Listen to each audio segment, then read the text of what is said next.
A mí también haber tenido una estudiante como usted. Mire, me llama la atención, Karina Pérez Rojas, y sé que a ustedes, los especialistas en leyes migratorias, le convienen, pero me llama la atención que con la cantidad de dominicanos que tenemos viviendo fuera hace años, desde la década de los 60, con la necesidad de orientarse y de estar seguros y seguras en territorio extranjero, siguen desconociendo las intimidades de la ley migratoria y de las leyes estadounidenses, que son muy complicadas, y ustedes, porque ese es el día a día.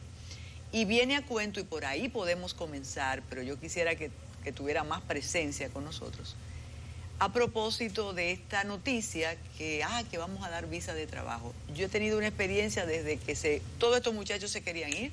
Ellos pensaban, ellos se pensaban que se podían ir. Bueno, pero hay formas, hay visas de periodistas, y si tú tienes una sucursal allá o contratas con alguien, o sea, una empresa allá, hay intercambios y tiene la ventaja de que es por duración del estatus. Pero durante todo su ejercicio, me imagino que este anuncio de visa de trabajo ha provocado una reacción de júbilo que no es consona con la decisión. ¿Usted lo ha percibido en su consulta? Sí. O sea, yo realmente me sorprendo. Yo digo, pero ¿qué es lo que está pasando? Cualquiera cree que han hecho algún acuerdo que realmente beneficie de manera especial y particular a los dominicanos, pero no es así. O sea, ¿en qué consiste entonces? Ahí viene el tema. ¿Qué significa esta visa?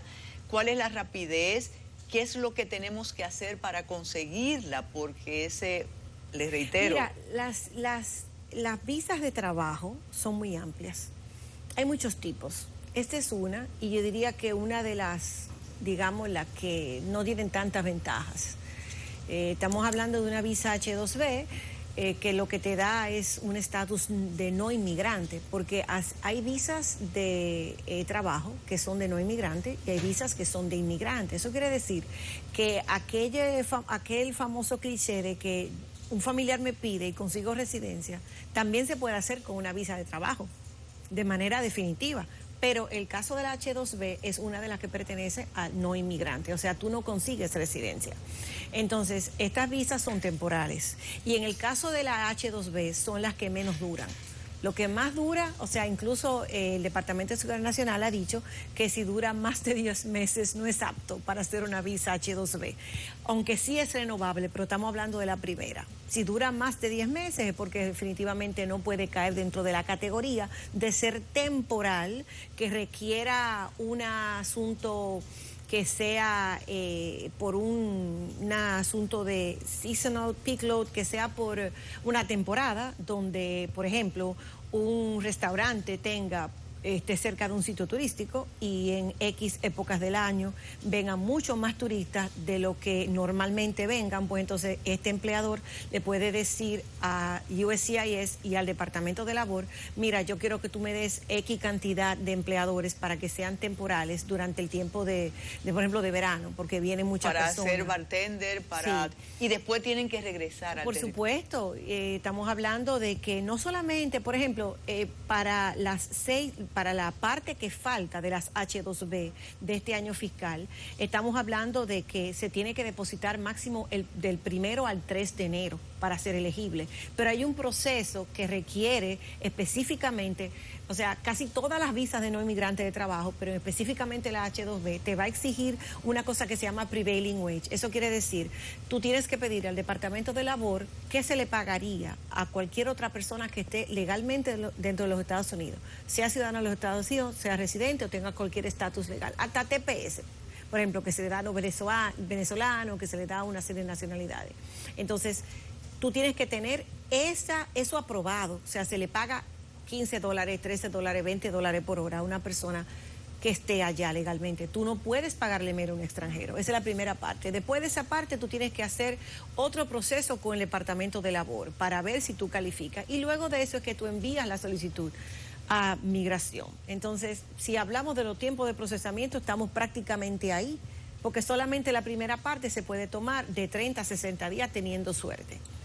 Karina, el asunto ha sido tan comentado que sé de unos colegas suyos extranjeros que han venido a impartir talleres para decirle a los dominicanos y a las dominicanas cómo conseguir esas visas? Lo más ¿Es tan difícil? Bueno, lo más importante, y yo diría que lo más difícil, es tener un empleador. O sea, cómo tú consigues un empleador que esté dispuesto a hacer ese proceso. Porque en el caso de la H2B, es, como hablamos, es algo temporal. Es una cosa que va a durar 6 meses, que va a durar máximo 10 meses. Es renovable hasta por 3 años. Pero lo más difícil es tú conseguir el empleador. Porque por eso son temporales. Porque muchos empleadores no quieren dar residencia por trabajo, no solamente porque la auditoría es de 5 años, estas son de 3, sino porque una vez tú tengas esa residencia aprobada por trabajo, ya tú eres residente. Residente, como si fuera una familia que te hubiera pedido. Tú te quieres quedar ahí, te quedas. Y por eso muchos empleadores lo que hacen es que lo hacen firmar contratos de exclusividad o de que no pueden divulgar secretos que hayan aprendido en la profesión estando con ellos. O sea, una de las preguntas más frecuentes, me la hacen aquí, es una persona que esté en Estados Unidos, el hermano de un bodeguero, ¿se puede aprovechar de esta visa? Sí, puede hacerlo. Lo que pasa es que tiene que estar legalmente en los Estados Unidos. Si no está legalmente en los Estados Unidos, no lo puede hacer. También, en vez de hacerlo vía ajuste, puede venir para acá y hacer proceso consular. Perfectamente bien. Y otra pregunta, ¿es solo para los dominicanos? No, claro que no. Estamos hablando, creo que son como 80 países. Entonces, pero se creyó, incluso le dieron las gracias al presidente Biden por haber hecho esa deferencia. Eso es lo que da risa. No, yo creo que el presidente Biden, sí hay que decir la verdad. Mira, yo creo que el presidente Biden ha hecho algo, en el sentido de que ha hecho más expedito los procesos que estaban prácticamente estancados. Hay muchas cosas que el presidente Trump, por su amigo, el señor Stephen Miller, muy famoso, tú le das, ¿cómo que dice la juventud ahora? Google. Tú le digo Google, sí. Pero ahora le dicen Google. Yo no sé si le dicen Google. Entonces tú lo buscas y tú ves lo antimigrante que es. Entonces es el que estaba haciendo la política del presidente Donald Trump. Entonces, por lo menos no tenemos eso con el presidente Biden. Pero la verdad es que hay muchísimas cosas. Hay que decir que los procesos, tanto de petición como de waivers o de ciertos procesos especiales, está siendo ligeramente más rápido. Porque con el presidente Donald Trump vimos que un waiver podría durar 2 años, o sea, una cosa insólita. Pero fuera de lo que es tiempos de procesamiento, que no son para los dominicanos, eso afecta a todo el mundo, afecta a los grandes negocios, pero afecta de manera muy especial a los ciudadanos de los Estados Unidos que están pidiendo familia. Entonces, el hecho de que los tiempos de procesamiento sean menores, yo pienso que es realmente prácticamente el único gran mérito que le podemos dar al presidente Biden. Las personas están equivocadas y yo puedo decir esto, te voy a pedir permiso. O sea, las personas creen que los demócratas son lo mejor que le puede pasar a República Dominicana y nos invadieron. Eso iba. Tú después tú lo dijiste, por eso me gusta hablar contigo. Entonces, las dos intervenciones son por ello. Entonces, los republicanos, tú sabes que yo tengo un problema, yo no sé si tú te vas a poner guapa conmigo, yo no soy feminista ni nada que se le parezca. Yo soy sumamente conservadora, yo soy más pro todo lo que tenga que ver con el Partido Republicano, en el sentido de que yo soy pro todo eso. Entonces, son más conservadores, pero se meten menos con nosotros, por lo que tú habías dicho. Pero el dominicano, yo no sé por qué lo ve de esa manera. Incluso si tú te pones a pensar, la última gran reforma migratoria de los Estados Unidos, ¿de quién fue? Del presidente Ronald Reagan. Yo te voy a decir después, cuando tengamos tiempo, por qué. Porque hay toda una narrativa de dominicanos interesados en la política ya que hacen creer eso. Pero hay una pregunta importante, y nos dicen los muchachos aquí. ¿Hay suerte en el asunto de las visas? Ahora que tú dices... ¿De cuál tipo? Cuando la vecina pidió 5 muchachos y se fueron los 5 muchachos. ¿Estamos hablando de residencia? Esa es la diferencia. Me dice el compañero aquí que mi vecina se fueron 5 para Nueva York. ¿Cómo se van? Pero primero hay que ver en qué fecha, porque yo creo que tú sepas que el consulado de los Estados Unidos en la República Dominicana ha tenido un par de inconvenientes de manera histórica. Lo que pasa es que aquí esas noticias no salen, pero personas que trabajan en esto todos los días como yo, todos los días, sabemos que como pasa en todos sitios, el consulado de los Estados Unidos ha tenido problemas con cónsules que hacen cosas que no deben de hacer. La gran diferencia es que ellos hacen su trabajo allá adentro. Hay una autoridad superior a los que ellos sí le temen. Eso no pasa muchas veces en la República Dominicana. No sé si es porque somos un país tercermundista, no sé si es porque, yo no sé. Yo no soy socióloga ni estudié tampoco política, pero sé que es una realidad. Entonces, hay muchas cosas, hay muchas historias, por ejemplo, de personas hace 20, 25 años, que se llevaron hasta los hermanos de crianza, los primos y los vecinos, creo que tú te refieres a eso, exacto, porque falsificaban actas.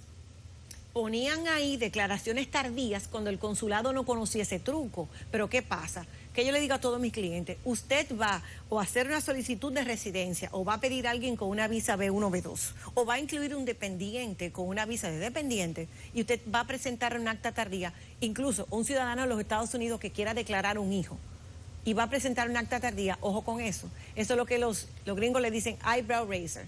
O sea, ya me estoy fijando más de la cuenta en ese caso. ¿Por qué? Porque este es un truco que se utilizó mucho aquí, sobre todo en los campos. Pero eso ya simplemente no existe. No, es más difícil hacerlo. No, Karina, es imposible hacerlo como estamos hoy, porque la ley de inmigración te dice muy claramente que en un caso de sospecha te obligan a hacer un ADN. Si tú no te lo quieres que hacer, tú no te lo tienes que hacer, pero el cónsul entonces no te tiene que dar la residencia. Eso es en materia de residencia. En materia de visa B1, B2...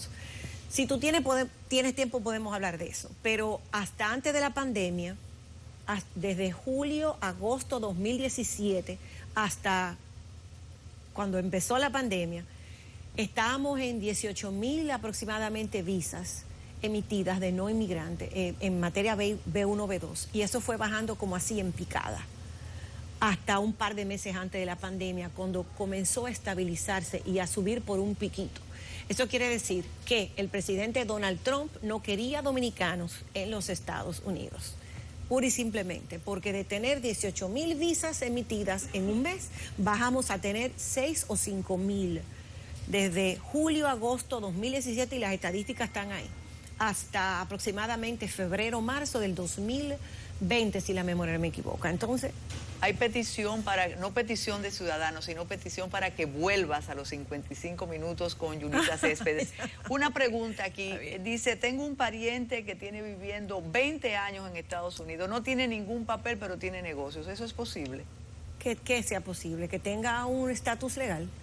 Tiene ya estamos cerrando con esto, tiene una academia de karate, ayuda a la comunidad, pero no puede venir aquí porque no tiene ningún papel. Mira, hay que ver si hay algunas excepciones que le apliquen. Está la 245I, a ver si él puede hacer eso. Y hay algunas cosas que están fuera de lo que nosotros normalmente conocemos, que son incluso perdones congresionales. Yo particularmente no he hecho uno, estoy loca por hacer uno, ojalá me contrate y lo podamos hacer. Pero la verdad es que hay también un periodo de presencia ilegal que le va a aplicar, pero no por todo el tiempo. Entonces esas son cosas que son interesantes de ver. Karina, muchísimas gracias por sacrificar horas de tu noche, que yo sé que tú meditas. Yo trato de acostarme temprano y los animales son mis amigos. Lo más que yo te puedo pedir es que me deje decirle a la gente que se acuerde que hay una ley de protección animal. No sé si tienes anunciantes de carne, pero que no coman carne porque los animalitos son nuestros amigos. Yulisa Céspedes que tiene los anuncios. ¿Es verdad? Ok. Sí. Y, no, hombre, Carmen. Y les duele cuando los matan, pero salvo eso no te voy a pedir más nada. Muchísimas gracias a la doctora Karina Pérez Rojas.